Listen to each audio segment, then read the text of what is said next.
नमस्कार, Purandar news channel तर्फे आपलं सर्वांचं स्वागत आहे।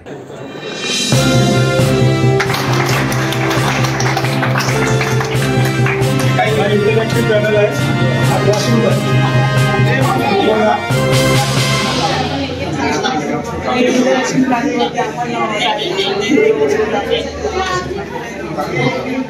तुम्ही पण सगळे भाग्यवान आहात तिकडे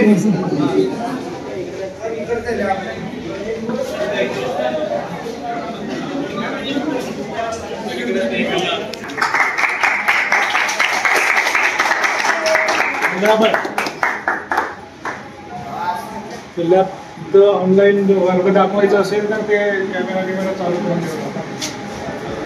75 इंची इंटरॅक्टिव्ह करेल सर्व IT हेल्प डेस्क आणि डिजिटल या दोन गोष्टी ते चालू करतात। सुंदर कोर्सेस वाढवतात। आता एकूण नागरी वस्ती पण खूप मोठ्या प्रमाणात बाहेरचे मुलं आले पाहिजे। आता आम्ही परंतु बाहेरचे मुलं प्रतिसाद कमी आहे सर। आता भरले असू ITI शॉर्ट टर्म 100% झालं।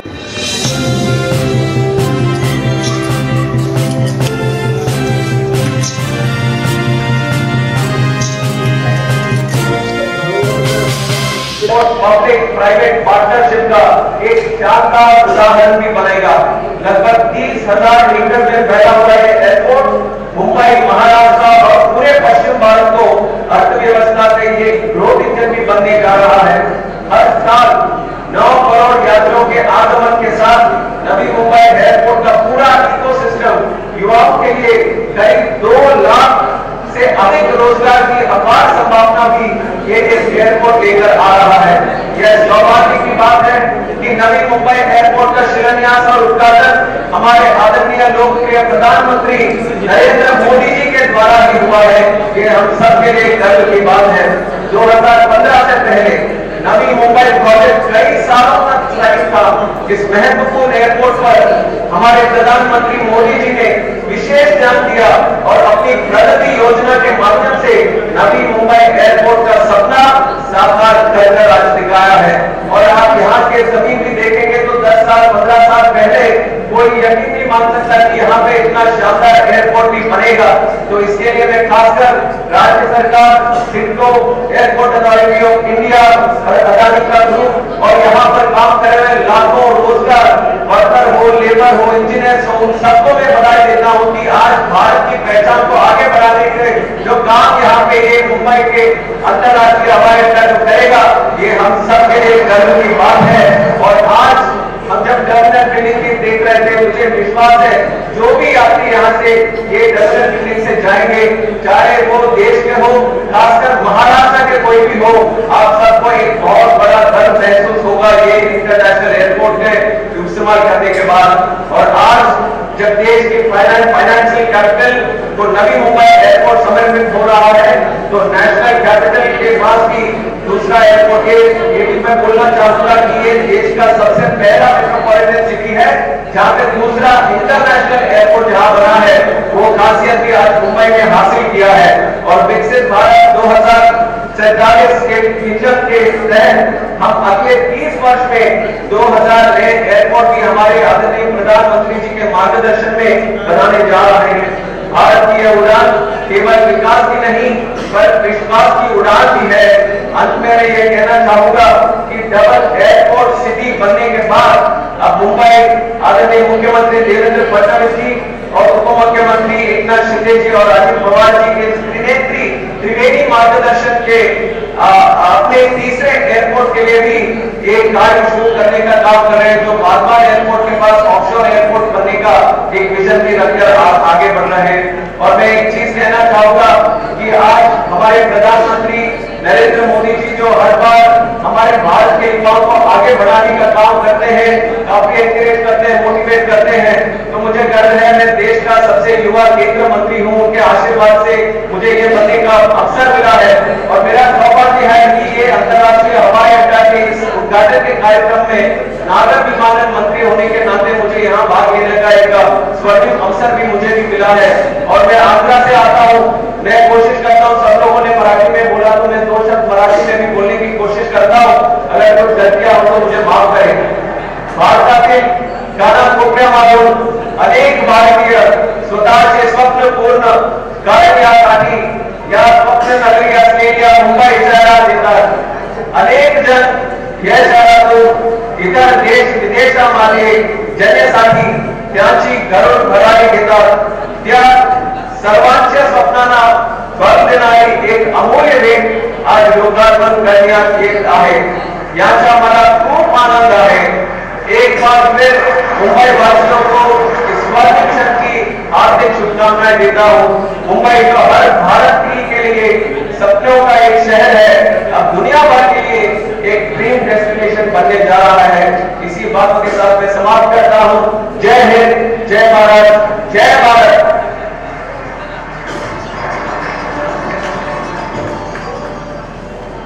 सर्व महाराष्ट्रीय वासियांकडून मी आपले विशेष आभार मानते। बहुत बहुत धन्यवाद। और अब महाराष्ट्र के मुख्यमंत्री माननीय श्री देवेंद्र जी फडणवीस से मैं विनती करती हूँ कि इस विशाल जनसमुदाय को वे संबोधित करें।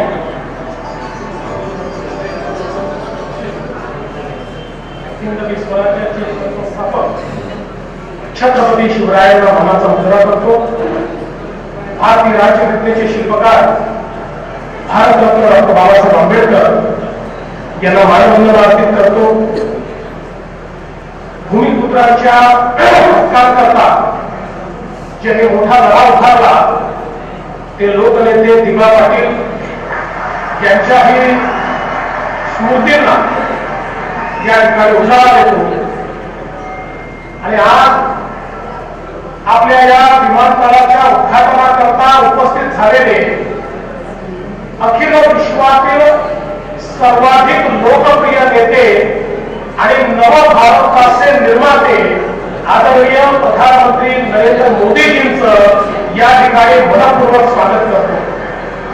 आज मंचावर उपस्थित असलेले माननीय गव्हर्नर साहेब, his excellency ambassador of Japan, आमचे माननीय उपमुख्यमंत्री एकनाथराव शिंदेजी, अजितदादा पवारजी, मंचावर उपस्थित असलेले आपले केंद्रीय मंत्री राममोहन नायडूजी, रामदास आठवलेजी, मुरलीधर मोहोळजी, मंचावरील आमचे सर्व सहकारी मंत्री, सर्व खासदार, आमदार, लोकप्रतिनिधी, विशेष रूपाने हा अतिशय सुंदर एअरपोर्ट ज्यांनी तयार केला ते अडाणी ग्रुपचे गौतमभाई अडाणी आणि या ठिकाणी उपस्थित सर्व माझ्या माता भगिनी आणि बंधूंनो, आजचा दिवस हा स्वप्नपूर्तीचा दिवस आहे। कारण गेले 10 वर्ष मोदीजींच्या नेतृत्वात ज्या गोष्टी आम्ही सांगतो त्या प्रत्यक्ष या ठिकाणी आज लोकार्पित होत आहेत, ही खऱ्या अर्थानं अतिशय आनंदाची गोष्ट आहे। आणि हा जो आपला एअरपोर्ट आहे, खरं म्हणजे मी सांगू इच्छितो की हा एअरपोर्ट कशा प्रकारे नवभारताचं प्रतीक आहे। या एअरपोर्टची संकल्पना 90च्या दशकातली होती। अनेक वर्ष आम्ही जेव्हा मुंबईहून पुण्याला जायचो तर एक बोर्ड फक्त लागलेला असायचा की या ठिकाणी नवी मुंबईचं आंतरराष्ट्रीय एअरपोर्ट होणार, पण काहीच पुढे जायचं नाही। ज्यावेळी मोदीजींच्या नेतृत्वात देशात आणि महाराष्ट्रात सरकार आलं, आम्ही माननीय मोदीजींना विनंती केली की आपलं जे प्रगती आहे, ज्यामध्ये सगळ्या प्रोजेक्टचं ते रिव्ह्यू करतात, त्याच्यामध्ये नवी मुंबई एअरपोर्ट आपण घ्यावं। आपल्याला आश्चर्य वाटेल, मोदीजींनी प्रगतीच्या अंतर्गत हे एअरपोर्ट घेतल्यानंतर 10 वर्ष, मागील 10 वर्षामध्ये 8 एनओसी अशा होत्या त्या या एअरपोर्टच्या निर्मितीची सुरुवात करायला हव्या होत्या, पण त्या मिळत नव्हत्या। मोदीजींनी प्रगतीची पहिली बैठक त्या दिवशी घेतली। त्या दिवशी सकाळपर्यंत मुख्य सचिवांनी सांगितलं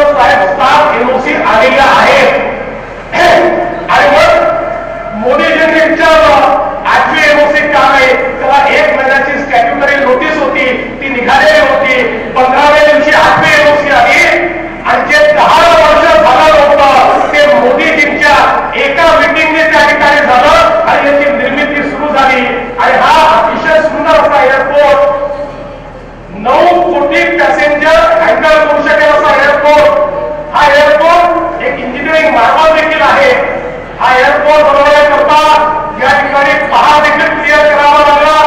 नदी जी आहे त्या नदीला देखील त्या ठिकाणी परिवर्तित करावं लागलं आणि त्यातून आज अतिशय सुंदर असा एअरपोर्ट सुरू झालेला आहे. हा केवळ एअरपोर्ट नाहीये, तर महाराष्ट्र आणि भारताच्या विकासामध्ये एक महत्वाची भूमिका हा निभावणार आहे. मी तर असं म्हणेन, केवळ हा एक एअरपोर्ट महाराष्ट्राचा GDP 1% वाढवण्याची क्षमता ठेवतो आणि त्यातनं मोठ्या प्रमाणात आज महाराष्ट्र पुढे जाणार आहे. आणि आपण बघा, एअरपोर्ट होण्याच्या आधीच मोदीजींच्या नेतृत्वात अटल सेतू तयार झालाय आणि आता तर हा पहिला एअरपोर्ट असेल ज्याला वॉटर टॅक्सी देखील मिळणार आहे.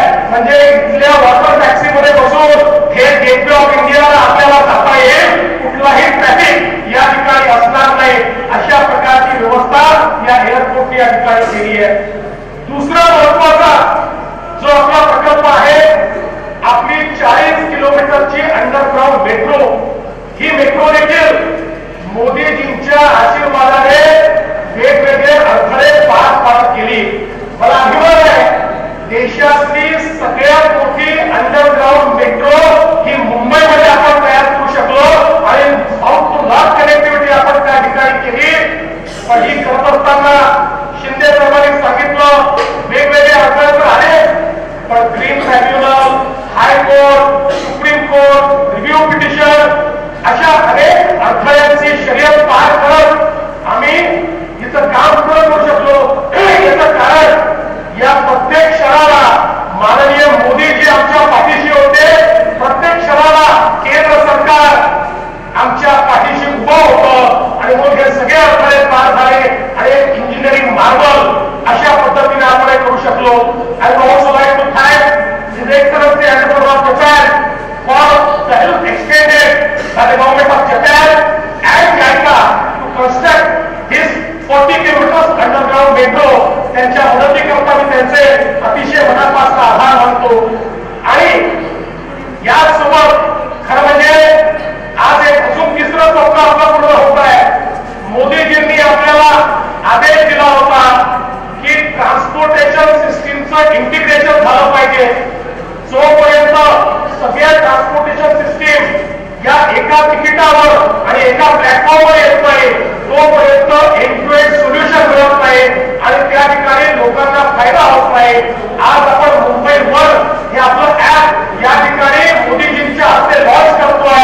या ऍपवर मेट्रो असेल, मोनो असेल, बस असेल, वॉटर टॅक्सी असेल, सबअर्बन रेल्वे असेल, सगळे करता आता एकच तिकीट असेल. एका तिकिटावर आपल्याला सगळीकडे प्रवास करता येईल अशी संकल्पना या ठिकाणी करण्यात आली आहे. त्यामुळे कोणालाही आपण जितके उभ्राव तिथपासून आपल्या घरापर्यंत पोहोचण्याकरता जे करावं लागेल त्याकरता एका ऍपवर आपल्याला त्याचा ट्रॅव्हल प्लॅन देखील मिळेल आणि त्याचं तिकीट देखील एका ऍपवर आपल्याला या ठिकाणी मिळेल. मुंबईला सुगम बनवण्याकरता आपला हा कार्यक्रम अत्यंत महत्वाचा आहे. आणि यासोबत चौथा कार्यक्रम जो आपण या ठिकाणी करतो, मोदीजींनी जे आमच्या तरुणाई करता स्किल विकसित करण्याकरता कौशल विकासाचा कार्यक्रम हातात घेतला. महाराष्ट्राच्या कौशल विकास मंत्रालयाने अतिशय सुंदर अशी स्टेपची योजना चालू केली आणि जे इमर्जिंग क्षेत्र आहेत, अगदी आमचं एअरपोर्ट असेल किंवा वेगवेगळे इमर्जिंग क्षेत्र असतील, या क्षेत्रामध्ये आता ज्या संधी येत आहेत या संधी तात्काळ आमच्या तरुणाईला मिळाव्या याकरता अत्यंत सुंदर अशा प्रकारचे शॉर्ट टर्म कोर्सेस हे तयार करण्यात आलेले आहेत, ज्यामुळे हजारो हातांना काम मिळेल आणि त्यातलं आमचा कौशल भारत, आमचा कौशल महाराष्ट्र, कुशल महाराष्ट्र हा आम्ही तयार करू शकू. आज या निमित्ताने आम्हाला या प्रगतीच्या पथावर येण्याकरता मी प्रधानमंत्री महोदयांचं अतिशय मनापासून आभार मानतो. आमच्या नागरी उड्डयन मंत्रालयाचे देखील आभार मानतो. आताच नायडूजींनी सांगितलं, आता पुढचं आमचं लक्ष जे आहे ते वाढवणचं बंदर, वाढवण पोर्ट जे मोदीजींनी आम्हाला दिलेला एक उपहार आहे, त्याच ठिकाणी देशातला पहिला ऑफशोर अशा प्रकारचा आम्ही एक एअरपोर्ट तयार करतो. आमच्या या नवी मुंबई एअरपोर्ट जवळ तिसरी मुंबई होईल आणि वाढवण जवळ आमची चौथी मुंबई होईल. हा विश्वास मी या निमित्ताने आपल्याला देऊ इच्छितो. आणि यासोबत आमच्या सिडकोचे सगळे अधिकारी, सगळी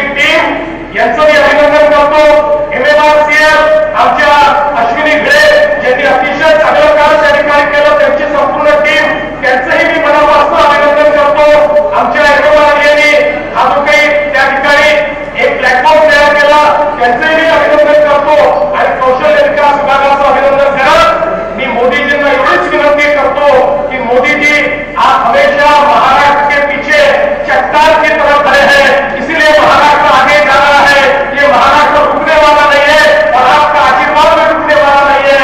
ऐसा मैं आपसे प्रार्थना करते हुए फिर एक बार आपका बहुत बहुत स्वागत करता हूं और अपने शब्दों को विराम देता हूं। धन्यवाद। जय हिंद, जय भारत। धन्यवाद माननीय मुख्यमंत्री महोदय। और अब नवी मुंबई अंतर्राष्ट्रीय हवाई अड्डे के पहले चरण का उद्घाटन, मुंबई मेट्रो लाइन 3 का अंतिम चरण अर्थात आचार्य अंग्रे चौक से कपरेड स्थानक का उद्घाटन और संपूर्ण Mumbai metro line 3 aqua line corridor का राष्ट्र को समर्पण, भारत का पहला एकीकृत कॉमन मोबिलिटी ऐप मुंबई बस का प्रमोशन तथा महाराष्ट्र के सरकारी ITI और तकनीकी उच्च विद्यालयों सहित 550 संस्थानों में 250 नए बैचेस के लिए अल्पकालिक रोजगार कार्यक्रम स्टेप का शुभारंभ करने हेतु रिमोट के माध्यम से ई पदकों का अनावरण करने की विनती मैं माननीय प्रधानमंत्री जी से करती हूँ।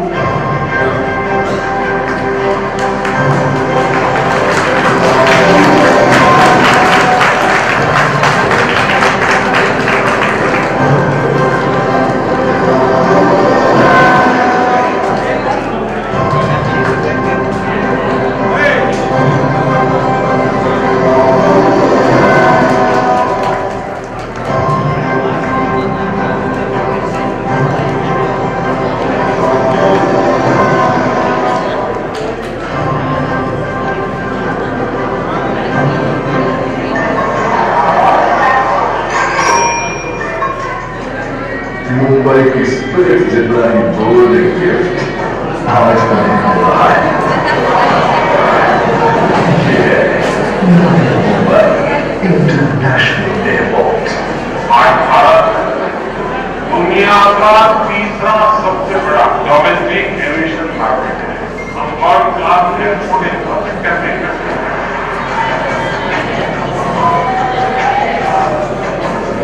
नवी मुंबई इंटरनेशनल एयरपोर्ट, इसकी विशालता जैसे मुंबई का दिल, इसकी कारीगरी जैसे का ढाल और हाँ इसके डिजिटल आर्ट प्रोग्राम पर हमारा हार्ट जरूर आ जाएगा। 4 पैसेंजर और कार्गो टर्मिनल्स हैं।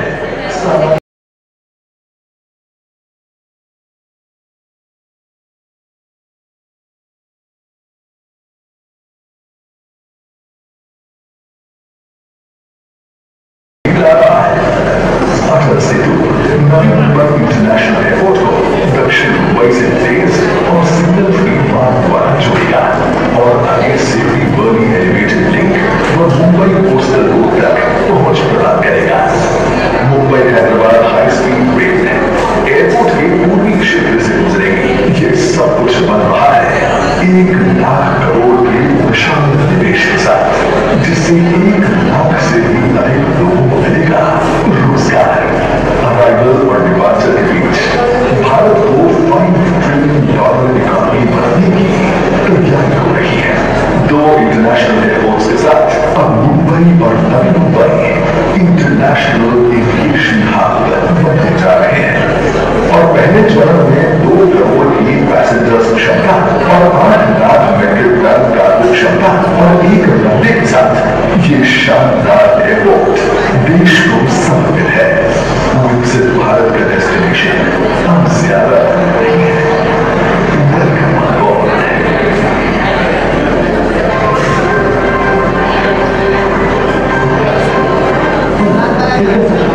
जहाँ लाखों लोग अपनी मंजिल तक पहुंचने के लिए शहर के एक कोने से दूसरे कोने तक सफर करते हैं और इस सफर को नई दिशा और रफ्तार को दिलाया है मुंबई का पहला पूरा underground project Mumbai metro Maruti प्रधानमंत्री श्री नरेंद्र मोदी जी के आधुनिक भारत के सपने से जुड़े और मुख्यमंत्री देवेंद्र फडणवीस जी, उप मुख्यमंत्री एकनाथ शिंदे और अजित जी पवार के मार्गदर्शन में ये प्रकल्प अब शुरू हो रहा है। से आए रास्ता फैला हुआ 33 किलोमीटर मुंबई के मार्ग देश का सबसे बड़ा अंडर कप पर्यटक आज घूम पाए इस तीसरे और अंतिम चरण में मुंबई के ये मेट्रो महत्वपूर्ण व्यवसाय निवासीय और ऐतिहासिक केंद्रों को जोड़ती हुई ये परियोजना महत्वपूर्ण रेलवे स्टेशनों और एयरपोर्ट को भी सीधा जोड़ती है। हर 5 मिनट 30 सेकंड पर उपलब्ध ट्रेनें इस सफर को तेज, सरल और प्रभावी बनाती है। दिव्यांग जन के लिए बाधा लगी प्रवेश सुरक्षा के लिए ऊंचाई वाले प्लेटफॉर्म, स्क्रीन 2 और पूरी तरह वातानुकूलित कोच हर सफर को सुरक्षित और आरामदायक बनाता है। 10 से 70 रुपए किराए में ये मेट्रो हर वर्ग के लिए सुलभ होगी। सर्दी और व्यस्त सड़कों तथा पुरानी इमारतों के बीच से होकर गुजरने वाला निर्माण आज आधुनिक इंजीनियरिंग की शानदार के साथ किया है। इस परियोजना से ट्रैफिक और ईंधन की खपत घटने के साथ साथ शहर में प्रदूषण भी उल्लेखनीय रूप से कम होगा। आज माननीय प्रधानमंत्री श्री नरेंद्र मोदी जी मुंबई मेट्रो मार्ग 3 के आचार्य अंतरिम चौक से कप परियोजना के अंतिम चरण और लाइन 3 के का लोकार्पण कर रहे हैं। ये मुंबई शहर के लिए गर्व और उल्लास का एक ऐतिहासिक क्षण है।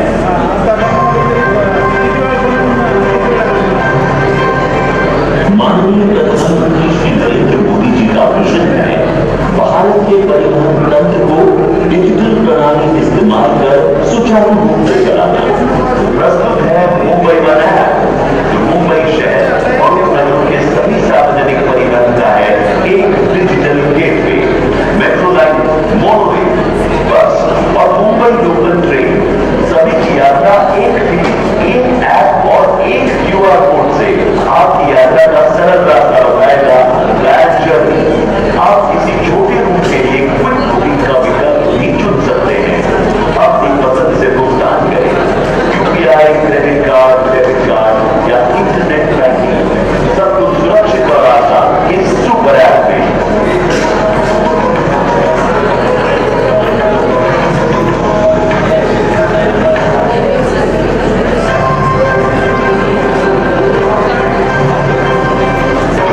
यशस्वी प्रधानमंत्री श्री नरेंद्र मोदी जी का दृढ़ विश्वास है कि युवाओं को कौशल विकास में प्रशिक्षित करके ही देश आत्मनिर्भर बन सकता है। ITI में करीब 170 देश हमारे नौजवानों से माननीय प्रधानमंत्री जी महाराष्ट्र के 400 RTI तथा 150 गवर्नमेंट टेक्निकल हाई स्कूल में शॉर्ट टर्म एम्प्लॉयबिलिटी प्रोग्राम के करीब 2500 बैचेस का शुभारंभ आज कर रहे हैं। इसमें उभरते क्षेत्रों में महिला उम्मीदवारों के लिए समर्पित 364 बैच, RTI द्वारा में girl semiconductor technician course, internet of things, electric वाहन, ड्रोन तकनीक, साइबर सुरक्षा, AI, ग्रीन हाइड्रोजन जैसे आधुनिक टेक्नोलॉजी के 408 बैच, दिव्यांग छात्रों के लिए घरेलू उपकरण, डेयरी और फैशन टेक्नोलॉजी कोर्स। कभी नक्सल प्रभावित रहे गढ़चिरौली के ITI में ट्रैक्टर सर्विस मैकेनिक कोर्स 100% नौकरी की गारंटी के साथ।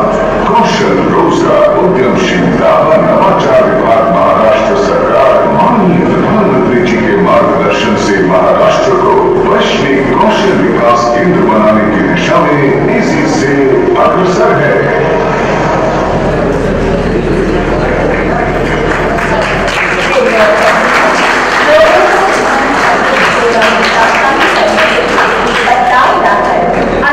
नरेंद्र मोदी से मैं सविनय आग्रह करती हूँ कि आज के अत्यंत आनंद तथा महत्वपूर्ण अवसर पर वे अपनी ओजस की वाणी तथा अनुभव विचारों से हमें अनुग्रहित करें।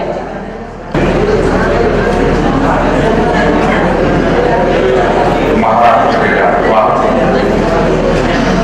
श्रीमान आचार्य देवव्रत जी,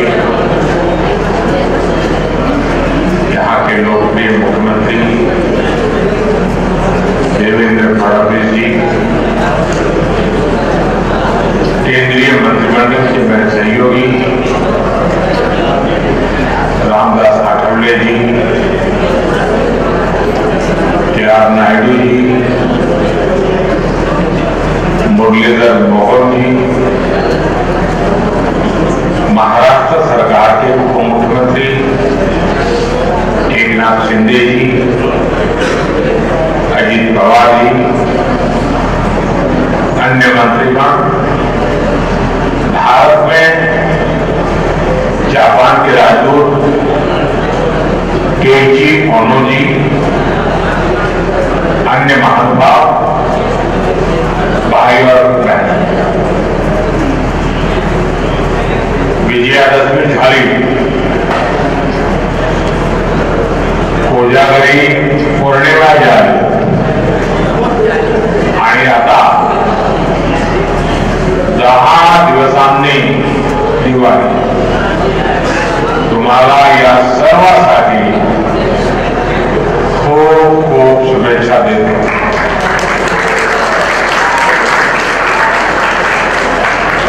साथियों, आज मुंबई का लंबा इंतजार खत्म हुआ. मुंबई को अब अपना दूसरा इंटरनेशनल एयरपोर्ट मिल गया है. ये एयरपोर्ट इस क्षेत्र को एशिया के सबसे बड़े कनेक्टिविटी हब के रूप में स्थापित करने में बड़ी भूमिका निभाएगा. आज मुंबई को पुरी जैसे व्यस्त शहर में जमीन के नीचे और वो भी ऐतिहासिक बिल्डिंगों को सुरक्षित रखते हुए ये शानदार मेट्रो बनाई गई है. मैं इससे जुड़े श्रमिकों और इंजीनियर्स को भी आज बधाई देता हूं. साथियों, ये समय भारत के नौजवानों के लिए अनगिनत अवसरों का समय है. कुछ दिन पहले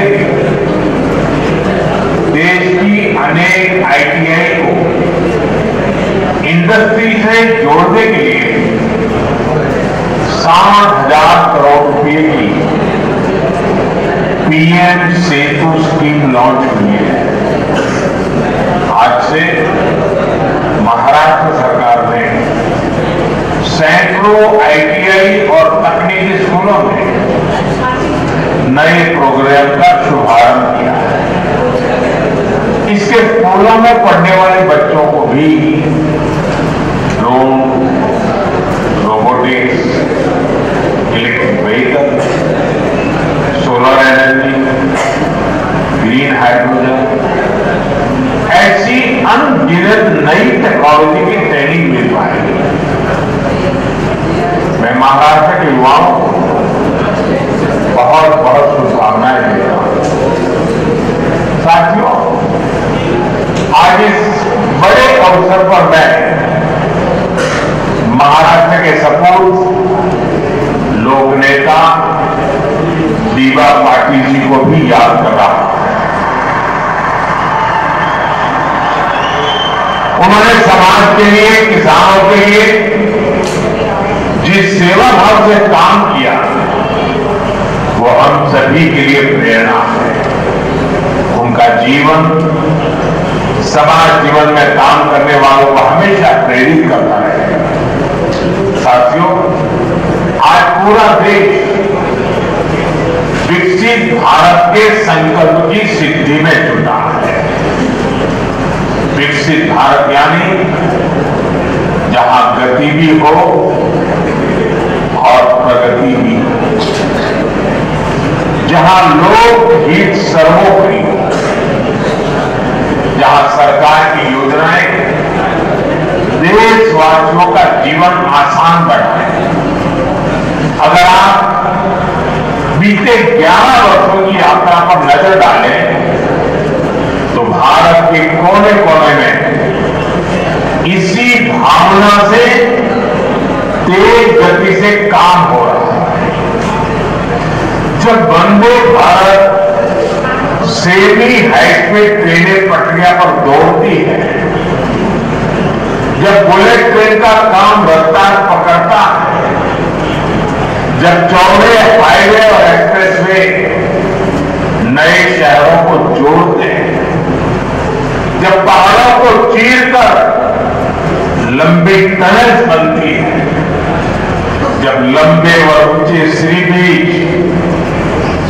समंदर के दो किनारों को जोड़ते हैं, तब भारत की गति भी दिखाई देती है और भारत की प्रगति भी दिखाई देती है।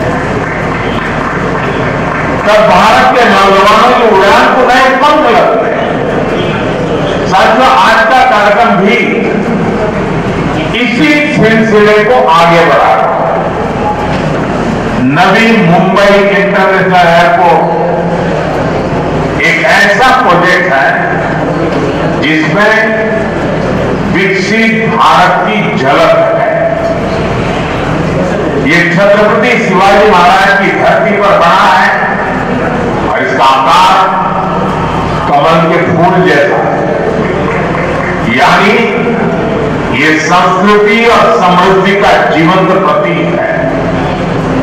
इस नए एयरपोर्ट से महाराष्ट्र के किसान यूरोप और मिडिल ईस्ट के सुपरमार्केट से भी जुड़ जाएंगे, यानी किसान की ताजा उपज, फल, फूल, सब्जी और मछुआरों के उत्पाद तेजी से ग्लोबल मार्केट तक पहुंच पाएंगे। इस एयरपोर्ट से यहां आसपास के छोटे और लघु उद्योगों के लिए एयरपोर्ट की लागत कम हो, यहां निवेश बढ़ेगा, नए उद्योग, नए उद्यम लगेंगे। मैं महाराष्ट्र और मुंबई के सभी लोगों को इस एयरपोर्ट की बहुत बहुत बधाई देता हूं। साथियों, जब सपनों को सिद्ध करने का संकल्प हो, जब देशवासियों तक देश विकास का लाभ पहुंचाने की इच्छा शक्ति हो, तो नतीजे भी मिलते हैं। हमारी हवाई सेवा और इससे जुड़ी इंडस्ट्री इसका बहुत बड़ा प्रमाण है।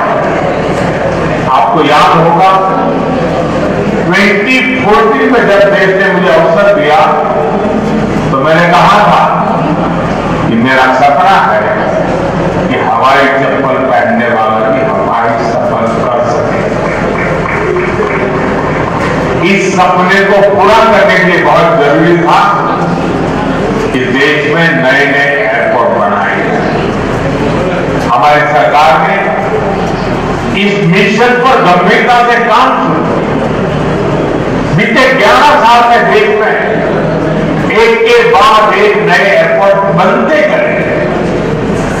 साल 2014 में हमारे देश में सिर्फ 74 एयरपोर्ट थे। आज भारत में एयरपोर्ट की संख्या 160 को पार कर रही है। साथियों, जब देश के छोटे छोटे शहरों में एयरपोर्ट बनते हैं तो वहां के लोगों को हवाई सफर के लिए विकल्प मिलने लगता है। और इसमें भी पैसे की मुश्किल कम करने के लिए हमने उड़ान योजना शुरू की ताकि सस्ते में लोगों को हवाई जहाज का टिकट मिल पाए। उड़ान योजना की वजह से बीते दशक में लाखों लोगों ने पहली बार हवाई सफर किया, अपना सपना पूरा किया। साथियों, नए एयरपोर्ट बनने और उड़ान योजना से लोगों को तो सुविधा मिली है और साथ ही भारत दुनिया का तीसरा बड़ा डोमेस्टिक एविएशन मार्केट भी बना है। अब तो हमारी एयरलाइन लगातार अपना विस्तार कर रही है और लोगों के लिए आश्चर्य होता है कि दुनिया के लोग जानते हैं अकेले हिंदुस्तान से इन दिनों हवाई जहाज बनाने वाली कंपनियों के पास करीब करीब 1000 नए हवाई जहाज का ऑर्डर बुक पड़ा है। इससे नए pilot, cabin crew, engineer, ground workers के लिए नए अवसर बन रहे हैं। साथियों, जब जहाज बढ़ते हैं तो मेंटेनेंस, रिपेयर का काम भी बढ़ता है। इसके लिए भी हम भारत में ही नई सुविधाएं बना रहे हैं। हमारा लक्ष्य है कि इस दशक के अंत तक भारत एक बड़ा भी भारत के युवाओं के लिए रोजगार के अनेक नए अवसर बन रहे हैं। साथियों, आज भारत दुनिया का सबसे युवा देश है। हमारी ताकत हमारे नौजवान, इसलिए हमारी हर नीति का फोकस युवाओं को ज्यादा से ज्यादा रोजगार के अवसर देने पर। जब इंफ्रास्ट्रक्चर पर अधिक निवेश होता है तब रोजगार पैदा होता है। जब 73,000 करोड़ रुपए की लागत से वाटमन जैसा पॉइंट बनता है तब जाकर के रोजगार पैदा होता है। जब व्यापार बढ़ता है, लॉजिस्टिक्स से जुड़े सेक्टर को गति मिलती है, तब अनगिनत रोजगार बढ़ते चले जाते हैं। भाइयों और बहनों, हम उन संस्कारों में पले बढ़े हैं जहां राष्ट्र नीति ही राजनीति का आधार है। हमारे लिए इंफ्रास्ट्रक्चर पर लगने वाला एक एक पैसा देशवासियों की सुविधा और सामर्थ्य को बढ़ाने का माध्यम है। लेकिन दूसरी तरफ देश में एक ऐसी राजनीतिक धारा भी रही है जो जनता की सुविधा नहीं, सत्ता की सुविधा को ऊपर रखती है। ये वो लोग हैं जो विकास के काम में रुकावट डालते हैं, घोटाले घपले करके विकास के जुड़े प्रोजेक्ट को पटरी से उतार देते हैं। देश ने ऐसे नुकसान को देखा। साथियों, आज जिस मेट्रो लाइन का लोकार्पण हुआ है, ये उन लोगों के कारनामों की याद भी दिलाता है। मैं उसके भूमि पूजन में शामिल हुआ। तो मुंबई के लाखों परिवारों को उम्मीद जगी थी कि उनकी परेशानियां कम हो, लेकिन फिर कुछ समय के लिए जो सरकार आई उसने ये काम ही रोक दिया। उनको सत्ता मिली, लेकिन देश को हजारों करोड़ रुपए का नुकसान हुआ। इतने सालों तक असुविधा। अभी मेट्रो लाइन बनने से 2-2.5 घंटे का सफर 30-40 मिनट में हो जाए। जिस मुंबई में एक मिनट का महत्व है, वहां 3-4 साल तक इस सुविधा से मुंबई तक वंचित रहते हैं। ये किसी 5 से कम नहीं है। साथियों, पिछले 11 वर्षों से देशवासियों का जीवन आसान बनाने पर, ईज ऑफ लिविंग पर बहुत अधिक जोर दिया जा रहा है। और इसलिए rail, road, airport, metro, electric bus, ऐसी हर सुविधा पर अभूतपूर्व निवेश किया जा रहा है। अटल सेतु और कोस्टल रोड जैसे प्रोजेक्ट बनाए गए हैं। साथियों, हम यातायात के हर माध्यम को भी आपस में जोड़ रहे हैं। प्रयास है कि लोगों को सीमलेस ट्रैवल मिले, एक माध्यम से दूसरे माध्यम तक भटकने की मजबूरी न रहे। आज देश वन नेशन वन मोबिलिटी की दिशा में आगे बढ़ रहा है। मुंबई वन ऐप भी इसी दिशा में एक और प्रयास है। अब मुंबई वालों को टिकट के लिए घंटों लाइन में खड़ा नहीं रहना होगा। मुंबई वन ऐप से एक बार टिकट लो और उसी टिकट से लोकल, बस, मेट्रो या टैक्सी सबका सफर। साथियों, मुंबई भारत की आर्थिक राजधानी के साथ भारत के सबसे वाइब्रेंट शहरों में से एक है। इसलिए 2008 में आतंकियों ने भी मुंबई शहर को बड़े हमले के लिए चुना, लेकिन तब जो कांग्रेस की सरकार सत्ता में उसने कमजोरी का मैसेज दिया, आतंकवाद के सामने घुटने टेकने का संदेश दिया। अभी हाल में कांग्रेस के एक बड़े नेता जो देश के गृह मंत्री तक रह चुके हैं, उन्होंने इंटरव्यू में बहुत बड़ा खुलासा किया है। उन्होंने दावा किया है कि मुंबई हमले के बाद हमारी सेनाएं पाकिस्तान पर हमला करने को तैयार है।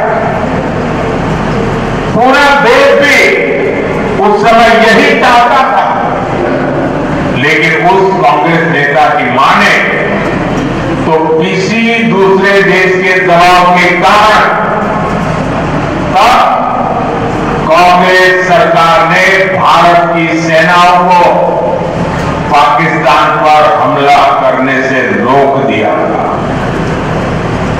कांग्रेस को यह बताना होगा कि वो कौन था जिसने विदेशी दबाव में फैसला लिया, जिसने मुंबई की देश की भावना से खिलवाड़ किया।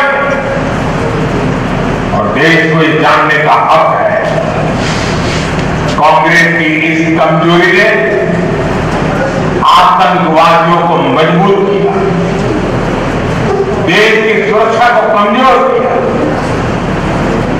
जिसकी कीमत देश को बार बार जाने गंवा कर चुकानी पड़ी। साथियों, हमारे लिए देश और देशवासियों की सुरक्षा से बढ़कर कुछ भी नहीं है। आज का भारत दमदार जवाब देता है। आज का भारत घर में घुसकर मारता है। ये दुनिया ने ऑपरेशन सिंदूर के दौरान देखा भी है और गर्व की अनुभूति भी की है। साथियों, गरीब हो, नियो मिडिल क्लास हो, मिडिल क्लास हो, इनका सशक्तिकरण आज देश की प्राथमिकता है। जब इन परिवारों को सुविधा मिलती है, सम्मान मिलता है, तब इनका सामर्थ्य बढ़ता है। देशवासियों के सामर्थ्य से देश सशक्त होता है। अभी जीएसटी में जो नेक्स्ट जनरेशन रिफॉर्म्स हुए, जो चीजें सस्ती हुई, उससे भी देश के लोगों का सामर्थ्य बढ़ा है। मार्केट से आए आंकड़े बताते हैं कि इस बार नवरात्र में बिक्री के कई सालों के रिकॉर्ड टूट गए। रिकॉर्ड संख्या में लोग scooter, bike, TV, fridge, washing machine ये सब कुछ खरीद रहे हैं। साथियों, जिससे देशवासियों का जीवन बेहतर हो, जिससे देश को ताकत मिले, हमारी सरकार आगे भी ऐसे ही कदम उठाती रहेगी। लेकिन मेरा आपसे भी एक आग्रह है, स्वदेशी को अपनाइए। गर्व से कहो ये स्वदेशी है। ये हर घर का, हर बाजार का मंत्र होता है। हर देशवासी स्वदेशी कपड़े, जूते खरीदेगा, स्वदेशी सामान घर लाएगा। अगर किसी को गिफ्ट देनी है तो स्वदेशी देगा, तो देश का पैसा देश में ही लगेगा। इससे भारत के ही श्रमिक को काम मिलेगा, भारत के नौजवानों को रोजगार मिलेगा। कल्पना कीजिए, जब पूरा भारत स्वदेशी को अपनाएगा तो भारत का सामर्थ्य कितना बढ़ जाएगा। साथियों, महाराष्ट्र प्रदेश के विकास को गति देने में हमेशा आगे रहा। एनडीए की डबल इंजन सरकार महाराष्ट्र के हर नगर, हर गांव का सामर्थ्य बढ़ाने के लिए निरंतर काम करती रही। एक बार फिर से आप सभी को विकास कार्यों की बहुत बहुत बधाई देता हूं। आप सबको अनेक अनेक शुभकामनाएं देता हूं। मेरे साथ बोलिए भारत माता की। उत्सव मनाइए। भारत माता की, भारत माता की। बहुत बहुत धन्यवाद।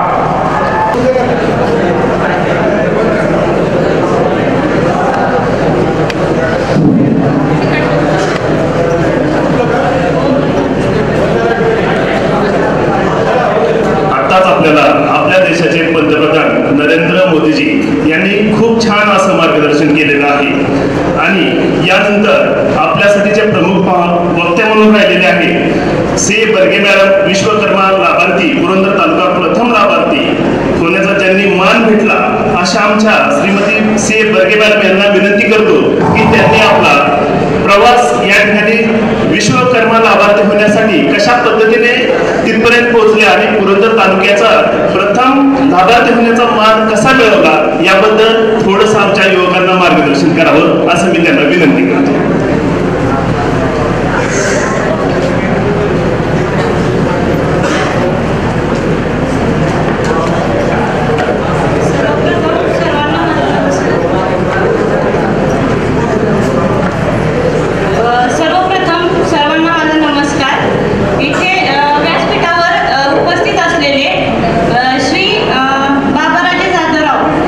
भाजपा निवडणूक प्रचार प्रमुख माननीय श्री गणपत शेतकर साहेब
धन्यवाद ताईंनी आपल्याला त्यांचा स्ट्रगल कसा होता याबद्दल आपल्याला सांगितलेलं आहे आणि त्याचा नक्कीच या तरुण पिढीला फायदा होईल हे निश्चितच आहे. यानंतर आपल्या सर्वांचे लाडके तरुणाईला दिशा देणारे माननीय बाबाराजे जाधवला भाजपा निवडणूक प्रचार प्रमुख पुरंदर तालुका यांना विनंती करतो की त्यांनी आपलं मनोगत व्यक्त करावं.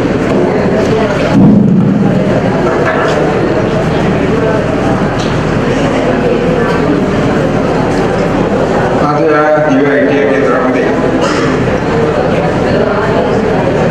बागापूर ITI व पुरंदर ITIच्या संयुक्त विद्यमाने हा कार्यक्रम आयोजित केला जातो. आपल्या सर्वांचे लाडके पंतप्रधान आदरणीय मोदी साहेबांनी आपल्याला सर्वांना संबोधित केलेले आहे, उद्घाटन केलेले आपण सर्वांनी सर्व चित्र आपण तिथं बघितलेले आहेत.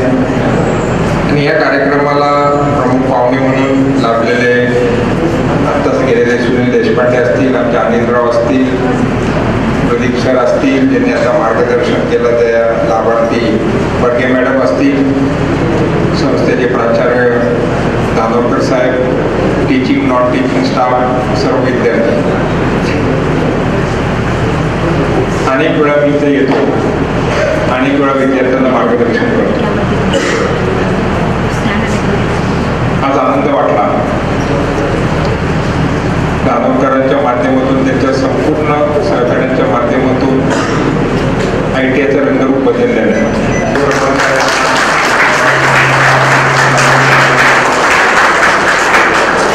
मनापासून आभार. अतिशय प्रसन्न वातावरण. मला जे पूर्वी यायचो आणि न वाटायचं तर अतिशय आता प्रसन्न वातावरण आहे. म्हणजे साक्षात सरस्वती इथं नांदते असं मला वाटलं. लक्ष्मी नाही, सरस्वती आहे असं वाटतं. एक वेगळं वातावरण निर्माण तुमच्या माध्यमातून झालेलं आहे हे मला आवडून सांगावं लागेल आणि आलंय. मलाही माहिती आहे अनुदान कमी असतं, खर्च करू शकत नाही, तुम्ही पाठपुरावा करत असता, शासन देतं न देतं या सर्व गोष्टीच्या माध्यमातून तुम्ही एवढं सगळं केलेलं आहे. बडगे मॅडमने त्यांची संपूर्ण जीवन कहाणी सांगितली, कशा पद्धतीने शासनाच्या माध्यमातून त्यांना मदत झालेली आहे, कशा पद्धतीने त्यांना प्रशिक्षण मिळालेलं आहे आणि कशा पद्धतीने त्यांनी त्यांचा व्यवसाय चालू केलेला आहे ना, आणि त्यांच्या कुटुंबाची आणि त्यांनी त्या माध्यमातून प्रगती केलेली आहे. आज अल्पमुदतीचे प्रशिक्षण सुरू झालेले बरोबर आजपासून, आणि ते पुढील 30 दिवस चालणारे 5 कोर्सेस दिलेले आहेत. 6वा कोर्स सोलर आणि त्याचा आहे, आणि जेजुरीला एक कोर्स चालू होणार आहे. वयोमर्यादा नाही, 10वी पास पाहिजे त्यांनी सांगितलं. 30 दिवसाच्या कोर्स आहे आणि त्या माध्यमातून अनेक जण याचा लाभ घेऊ शकतात. व्यावसायिक असू, महिला असू, कोणी घेऊ शकतो जो 10वी पास आहे. आपल्याला व्यवसायाबरोबर अतिशय जोडधंदे होऊ शकतात. आपल्याला नवीन तंत्रज्ञान कळू शकतो, विज्ञान कळू शकतं आणि त्या माध्यमातून आपला स्वतःचा प्रगती करू शकतो. देश अतिशय प्रगतीपथावर आहे. अनेक प्रगतीची कामं या देशामध्ये चालू आहेत. रस्ते बांधणीपासून सर्व माध्यमातून कामं चालू आहेत. त्याचं अत्यंत चांगलं उदाहरण म्हणजे दळणवळणाचं झालेलं आहे. पुणे ते नीरा हा रस्ता अतिशय चांगल्या पद्धतीने झाला, त्यामधून दळणवळण झालेलं आहे. आणि ह्या ITIला एवढी मागणी नव्हती, पण जसा हा 6 रोड झाला आहे, अत्यंत चांगली मागणी झाली. अनेक तुमच्या टीचिंग नॉन टीचिंगचे स्टाफ म्हणतात पुण्याच्या जवळ दिवे ITI आपल्याला द्या घरी जायला, कारण सर्व स्टाफ पुण्यामध्ये राहतो. पूर्वी एवढी मागणी नसायची, नाहून ITIला जास्त मागणी होती, पण आता दिवे ITIला मागणी आहे आणि अनेक विद्यार्थी येतात. तुम्ही खूप भाग्यशाली आहात या पुणे जिल्ह्यामध्ये तुम्हाला दिवे या ठिकाणी ITI सारखं प्रशिक्षण घेता येतं. दानोरकर साहेब विदर्भातून आलेले आहेत, तिथली परिस्थिती त्यांना माहिती आहे. अतिशय खडतर परिस्थितीमध्ये कुठली साधन तिथल्या ITIची परिस्थिती, इथल्या ITIची परिस्थितीमध्ये जमीन आसमानचं फरक आहे. आणि तुम्ही भाग्यशाली आहात. या सर्व गोष्टी शासनाच्या माध्यमातून तुम्हाला मिळतं, याचा तुम्ही फायदा घेऊ. स्वतःचा विकास, वैयक्तिक विकास करा, त्या माध्यमातून एक वेगळी झेप घेण्याचा प्रयत्न करा. कष्ट केल्याशिवाय काही नाही. तुम्हाला तुमच्यामध्ये काही अंगीकृत करून घ्यायचं असेल, वैयक्तिक तुमची प्रगती करायची असेल, आर्थिक प्रगती करायची असेल, तर टेक्निकल एज्युकेशन घेणं अतिशय गरजेचं आहे. आणि हे टेक्निकल एज्युकेशन तुम्हाला इथं दिलं जात आहे. याच्या त्याच्या पुढची पायरी म्हणजे तुम्ही इंजिनिअरिंगकडे जाऊ शकता, बरोबर, आणि ते तुम्ही करू शकता. त्याच्या पुढे जाऊन पोस्ट ग्रॅज्युएशन करू शकता. ज्याला जे जमेल तो जाईल. शासनाने तुमच्याकरता सर्व दारं शिक्षण क्षेत्रामध्ये उघडलेली आहे. तुम्हाला विविध क्षेत्रामध्ये आहे. पूर्वी ITI म्हणून लोकांना कामे मिळत नव्हती, पण पुण्याच्या चारही बाजूला औद्योगिक क्षेत्र खूप मोठ्या प्रमाणावर वाढलेलं आहे. रांजणगाव असेल, पिंपरी चिंचवड असेल, चाकण असेल, शिरवळ असेल, अशा अनेक औद्योगिक विकास महामंडळाच्या माध्यमातून औद्योगिक क्षेत्र तयार करण्यात आले आहे. IT क्षेत्रामध्ये हिंजवडीला IT क्षेत्र आहे. ह्याच्यात नसलं तरी पण त्याच्या माध्यमातून तुम्ही जरा ऐका शांतपणे. तुमच्याकरता चाललंय, माझ्याकरता काहीच चाललेलं नाही.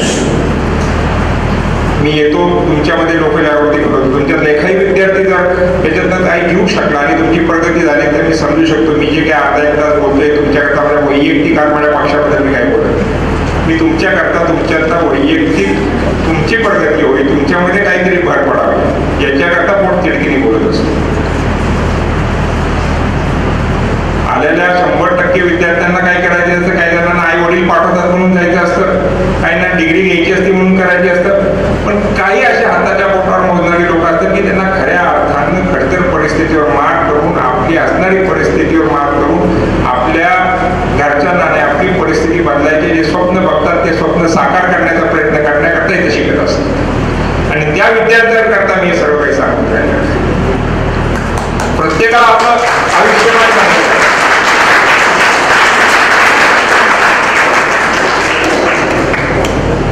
परवा इथं प्राध्यापक प्रदीप जगताप सर बसले, त्यांनी माझी मुलाखत घेतली होती.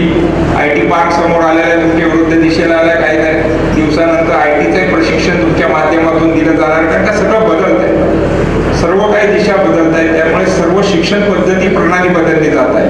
तशी ITIची शिक्षण पद्धती प्रणाली बदलणार आहे. ITचं शिक्षणही दिलं जाणार आहे. IT मध्ये काय पाहिजे त्याचे तंत्रज्ञानाचं शिक्षण पुढील काही काळामध्ये दिलं जाणार आहे.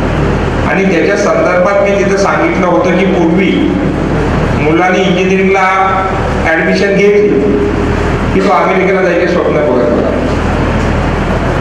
आणि त्या काळामध्ये लक्ष्मी रोड असेल, अप्पापळण चौक असेल, तिथं अनेक असे रस्त्यावर पुस्तके विकणारे पुस्तक विक्रेतात, ते सगळं बंद झालेलं आहे. पण असे असायचे आणि त्याच्यामध्ये एक पुस्तक असायचं, आउट ऑफ अमेरिका. म्हणजे अमेरिकेला कसं जायचं त्याचं एक पुस्तक असायचं.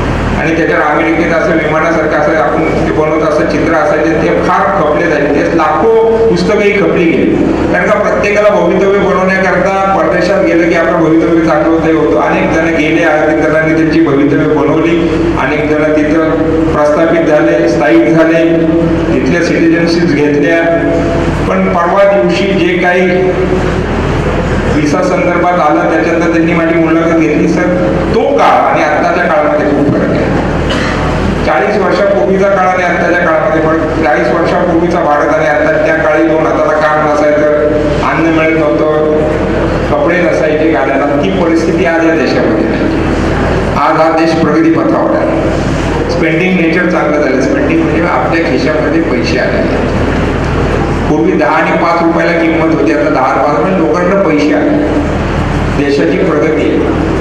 जरी काही कोण म्हणत असेल तर लोकसंख्या खूप मोठ्या प्रमाणात 150 कोटी म्हणतो, पण माझा अंदाज 200 कोटीच्या घरात लोकसंख्या गेलेली. ज्या देशाची लोकसंख्या जास्त असते आणि ज्या देशामध्ये युवक असतात मोठ्या प्रमाणात, ते युवकच या देशाची क्रांती, जगामध्ये ज्या काही क्रांत्या घडलेल्या आहेत आतापर्यंत. तुम्ही 100 वर्ष आधी मागा गेला आणि जर बघितलं तर देशामध्ये ज्या काही क्रांत्या घेतल्यात आणि आपल्या भारतामध्ये ज्या काही क्रांत्या घडलेल्या आहेत त्या तरुणांच्या माध्यमातून झालेल्या आहेत. आणि तरुणांची संख्या या देशामध्ये खूप मोठी आहे. आणि ही तरुणांनी क्रांती औद्योगिक शैक्षणिक माध्यमातून केलेली आणि त्याचं अत्यंत उत्तम उदाहरण म्हणजे आपण आपल्याला प्रगतीपथावर जे काही तंत्रज्ञानाच्या माध्यमातून अनेक गोष्टी या देशामध्ये होत राहिलेल्या आहेत त्या तुमच्यासारख्या तरुणांनी निर्माण केलेल्या आहेत. तुमच्यासारख्या तरुणांनी संशोधन केलंय, तुमच्यासारख्या तरुणांनी अभ्यास केलेला. त्या माध्यमातून रस्ते बांधणी असेल, विमानतळ बांधणी असेल, अनेक गोष्टींमध्ये वैद्यकीय सेवा असते, त्याच्यामध्ये प्रगतीपथावर आपण जाऊ शकतो. आणि शिक्षण हे एकच माध्यम आहे, त्याच्यातनं तुम्हाला पुढे जायचं आहे. जर आपल्याकडे काही नसेल तर आपल्या शिकण्याशिवाय पर्याय नाही. त्या देशातली जी काही मोठी माणसं झाली ती शिक्षणाच्या माध्यमातून पुढे गेलेली आहे. जरी व्यवसाय करायचा म्हटलं तर तुम्ही शिक्षण घेणं गरजेचं आहे. जगातल्या प्रत्येक कानाकोपऱ्यामध्ये भारतीय माणूस आहे आणि तो अतिशय चांगल्या पद्धतीने तो देशाकरता त्या देशाकरता काहीतरी काम करत असतो आणि त्या देशाचं आर्थिक आर्थिक स्तोत्र निर्माण करायची कामं संपूर्ण जगामध्ये आज भारत देश करून राहिला. आणि तिथल्या स्थानिक लोकांना त्या अडचणी निर्माण झाल्यामध्ये ते म्हणतात आता आम्हाला बाहेरची लोक स्थलांतरित करू नका. जगातला हा नियम स्थलांतराच्या माध्यमातून खूप मोठा संघर्ष होत राहिला.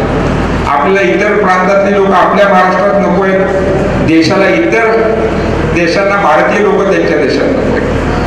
प्रांतवाद, देशवाद, वर्णभेद या सर्व गोष्टी आलेल्या आहेत आणि त्या आयुष्यभर राहणार आहेत. स्थलांतर हे राहिल्या, जशी माणसाची प्रगती होती तसं गावातला माणूस छोट्या शहरात येतो, छोट्या शहरातनं मोठ्या शहरात येतो, मोठ्या शहरातनं तो इतर देशांमध्ये जात असतो. स्थलांतर हे आयुष्यभर राहतो. जो स्थलांतर करतो तो मोठा होतो. जो स्थलांतर करू शकत नाही तो कधी मोठा होऊ शकत नाही. जो गाव सोडू शकत नाही, दुसऱ्या गावात जाऊन स्वतःच अस्तित्व निर्माण करू शकत नाही, तो कधी मोठा होणार नाही. तुम्हाला जर तुमचं अस्तित्व करायचं असेल तर तुम्हाला ह्या शहरात त्या शहरात जाऊन तुमचं अस्तित्व निर्माण करावं लागतं. स्वप्न बघावं लागतं आणि ती स्वप्न पार करण्यात अतिशय खडतर परिस्थितीवर मात करून तुम्हाला पुढे जावं लागणार आहे. तेव्हा तुम्ही विद्यार्थी दशेतनं एक चांगला नागरिक आणि एक चांगला उद्योजक, एखादा चांगला माणूस जो आर्थिक प्रगतीशिवाय काय होऊ शकतो. या देशामध्ये पैशाशिवाय काही नसतं. पैसे कमवण्याकरता तुम्हाला या सर्व गोष्टी कराव्या लागणार. तर तुम्ही स्वप्न बघत असतात, ते स्वप्न साकार करण्याकरता तुम्हाला या सर्व गोष्टी करणं गरजेचं आहे. मी तुम्हाला असं म्हणणार नाही की तुम्ही सर्व गोष्टी आता हे करा, समाजाकरता करा, देशाकरता करा, असं मी कधी तुम्हाला जास्त म्हणणार नाही. पण स्वतःची प्रगती करण्याकरता तुम्हाला शिक्षण घेणं खूप गरजेचं आहे. आणि तुम्ही नशीबवान, किती अर्ज आले होते धानोरकर साहेब तुमच्याकडे? 10,000, 5,000? 5,000 मधनं तुम्ही 100 जणांची निवड झाली. बाकीच्या 4,800 लोकांची काय परिस्थिती असते? लॉ कॉलेजमध्ये गेला तर 64,000 सीट्स आहेत. त्याच्यापैकी यावेळेला 2.5 लाख लोक परीक्षेला सीईटीला बसले, ते 64,000 लोकांनाच फक्त ऍडमिशन्स मिळाले. 2 लाख लोकांनी काय केलं असेल? विद्यार्थ्यांनी काय? प्रत्येक क्षेत्रामध्ये स्पर्धा निर्माण झालेली आहे. स्पर्धेचं युग आहे. या स्पर्धेच्या युगात तुम्ही आज ITI मध्ये घेताय, करा. पुढील भविष्य खूप चांगलं आहे. अनेक मल्टीनॅशनल कंपन्या या देशामध्ये येऊन राहिलेल्या आहेत. नोकरीची खूप मोठी साधनं आणि संध्या तुम्हाला उपलब्ध झालेल्या आहेत. त्याचा तुम्ही लाभ घ्या. प्लेसमेंट सारख्या गोष्टी पण तुम्ही निर्माण करा. धानोरकर साहेबांनी मला विचारलं कशा पद्धतीने प्लेसमेंट करा. तुम्ही काहीतरी प्रयोग करा. प्रयोग करणंच हे महत्वाचं. आपणच करायचं असतं. शासनाचं सादर करायचं असतं की आम्ही असं केलं बघा. तसं तुम्ही चालू जेजुरी MIDC तुम्ही अनिलराव जेजुरी MIDC जे काही उद्योजक इथं आणले त्यांना दाखवलेले, ज्यावेळेस पासआउट होत असतात त्यांना काही करता आलं तर ते आधीच त्यांना फळ मिळू शकतो. या गोष्टी करण्याची गरज आहे. मी तुमच्याकरता बोलत असतो. मी कधी अभिनंदन. म्हणजे तुम्हाला कॅम्पस इंटरव्ह्यू, कॅम्पस सिलेक्शन्स पण आहे. त्या खूप मोठ्या गोष्टी आहेत. आणि नोकरी करा. 2-3 वर्ष नोकरी नक्की केली पाहिजे. तुम्हाला एक तो अनुभव असतो. त्या अनुभवातून पुढे मी नोकरी केली होती. नोकरी केल्याशिवाय अनेक अनुभव, शिस्त या सगळ्या गोष्टी लागतील. रुपयाची किंमत आपल्याला कळत असते आणि या माध्यमातून पुढे जायचं असतं. या संघर्ष करावाच लागतो. प्रत्येकाला संघर्ष आहे. संघर्षाशिवाय काही नाही. जो संघर्ष करणार नाही तो जिवंत राहू शकत आणि त्याला जीवनाचा अधिकार नाही. संघर्ष करायचा लागला. प्रत्येकाला तुम्ही संघर्ष करा. अनेक संधी आहेत, अनेक संशोधन आहेत. मी परमेश्वराला मानतो पण मी मानवतेला जास्त मानतो. विज्ञानावर मी जास्त भर देतो. विज्ञान नसतं तर माणसं जगली नसते. पूर्वीचं आयुष्यमान, आजचं आयुष्यमान काय? तर मी सकाळी तुमच्या समोर होतो. तिथं काही संस्था आल्या तर त्या म्हटले देहदान करा, अवयवदान करा. खरंच केलं पाहिजे. देहदान का करायचं असतं? तर तुम्ही जर देहदान केलं, काय गावतो म्हणजे जर दिलं तर नवीन लोकांना संशोधन, विद्यार्थ्यांना, मेडिकल सायन्सच्या लोकांना त्याचं संशोधन करता येतं. इतर देशांमध्ये बॉडी मिळत नाही. बॉडी म्हणजे आपल्याला प्रत्येकाला मेडिकलला गेल्यानंतर बॉडी दिली जाते. तुम्ही रशियामध्ये जाऊन डॉक्टर होता, इतर देशात तिथं बॉडी मिळत नाही. प्रॅक्टिकली नॉलेज नाही म्हणून ते डॉक्टर चालत नाही. आपल्याकडचे डॉक्टर का चालतात? ससून का जास्त सडसूटच्या मेडिकल कॉलेजला का डिमांड आहे? तर तिथं प्रॅक्टिकल नॉलेज होते. आणि संशोधन कुठनं करणार? कुठले रोग राही आले ते कसं करणार? त्याच्याकरता बॉड्या देण्याची गरज असते. आणि हे देहदान करण्याची, तुम्हाला तुम्ही लहान आहे खूप, पण जे काहींची 50 त्यांनी खरंच देहदान करा. अनेक मोठे पुरुष या देशामध्ये होऊन गेलेत. माझे गुरु होते बापू दत्ताते आणि मधु दंडोते त्यांनीही देहदान केलं. मी सेवादलातून बाहेर गेलेला मुलगा आहे, शिकलो. आणि माझं तुम्हाला सर्वांना म्हणणं आहे, कष्ट करा, पुढं जा. जे काही इथं बसलेले प्राचार्य आहे ते तुमच्या करताय, त्यांच्याकडनं ज्ञान द्या. ज्ञानाचं खूप मोठं चांगलं काम आहे. एवढी मोठी संस्था इथं उभी आहे. पूर्वी तर एवढ्या नव्हत्या. चव्हाण साहेब तुम्ही म्हटलं भाषण चालू असताना बोला, तर मी बोलू शकून तर कारण ते महत्त्वाचं. आणि तसा फोटो आला असता तर काहीतरी दानवकरांनाच दादा आले असते, माझ्यावर तर काही येऊ शकत नाही. म्हणून मी बोललो नाही, कारण ते महत्त्वाचं होतं. ते ऐकलं, ते माझ्यापेक्षा अधिक प्रभावी बोलत होते, अधिक प्रभावी सांगत होते. त्यांचं ऐकणं खूप गरजेचं होतं. अधिक काही बोलत नाही, माफ करा मी जास्त बोललो असेल तरी पण. वाघापूरवाल्याला ITIतल्या सर्व विद्यार्थ्यांचं, तिथल्या सर्व अधिकाऱ्यांचं, शिक्षकांचं आणि या औद्योगिक क्षेत्रातील या औद्योगिक ITIतल्या सर्व टीचिंग नॉन टीचिंग स्टाफ सर्व विद्यार्थ्यांचं मी स्वागत करतो, आभार मानतो. तुम्ही यामध्ये सहभाग घेता त्याबद्दल लाभार्थी यांचंही आता हे केलं, त्यांचंही मी आभार मानतो. तुम्ही अतिशय मौलिक असं आम्हाला मार्गदर्शन केलं. यांना नाही पण ते तुम्ही खऱ्या अर्थानं गावोगावी जाऊन सांगण्याची गरज आहे, तुम्ही सांगा. अधिक न बोलता थांबतो. जय हिंद, जय महाराष्ट्र.